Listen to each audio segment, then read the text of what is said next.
This week is Infertility Awareness Week, and a Lowcountry woman has found purpose in her fertility journey by helping others along the way. What started out as a mission for answers has turned into a life-changing experience. Mel Orleans has the heartwarming story.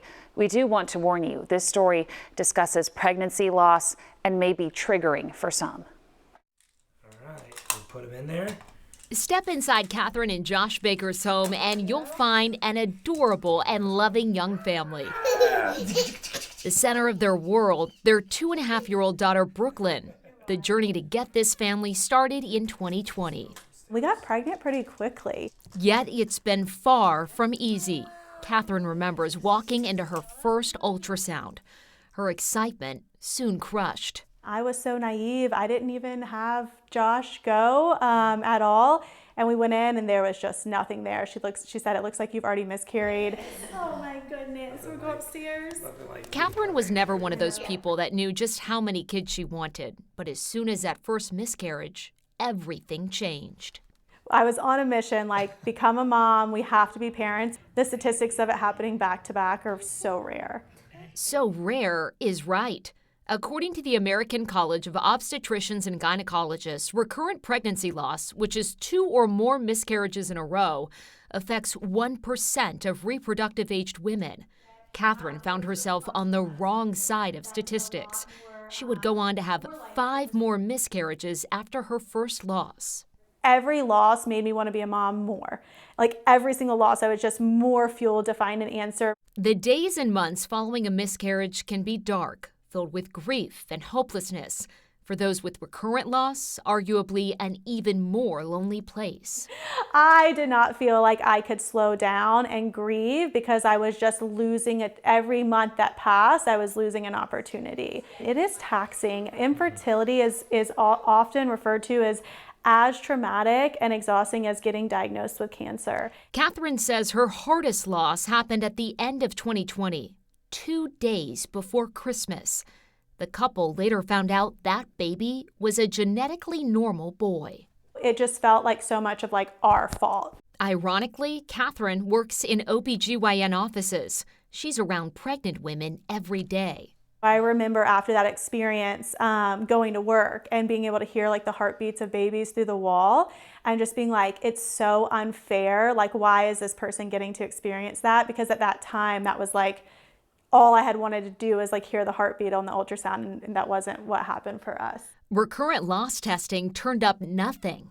Every time we went to the doctor and I was like, hey, look at me. Like, there's gotta be more tests. Maybe I'm the one. Put the blame on me, please. Eventually, they turned to IVF. It led to another loss. They closed the door on having a biological child in December 2021 and went live with an adoption agency a month later, the morning of January 24th, 2022.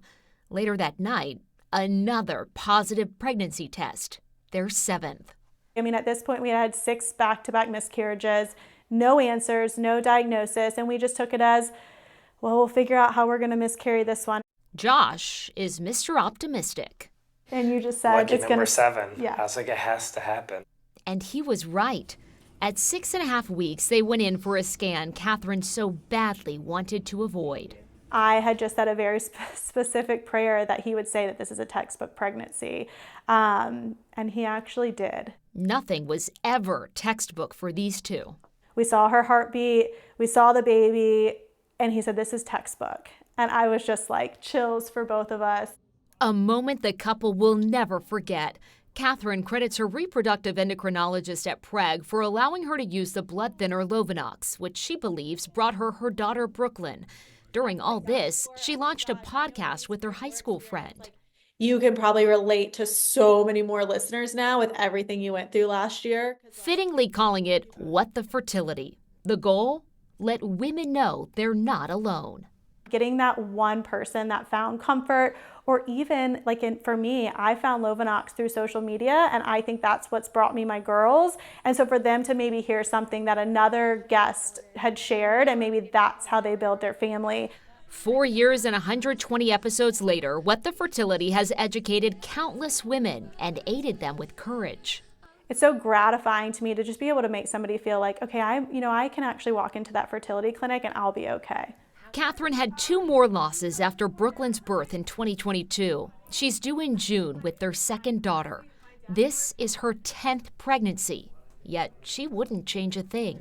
All 8 of those losses were unique and different, and I learned something through that. For Catherine, she's gained a lot more than she ever lost. Sharing her story has given her purpose. Give me a kiss on the cheek. Empathy, an entire community of supporters, and most importantly, it's made her an incredible personal advocate her daughters are so very lucky to call mom. Happy birthday to you. Working for you, Mel Orleans, News 4. And you can find Catherine's podcast, What the Fertility, wherever you listen to your podcasts. It is helping women around the world, now available in 85 countries.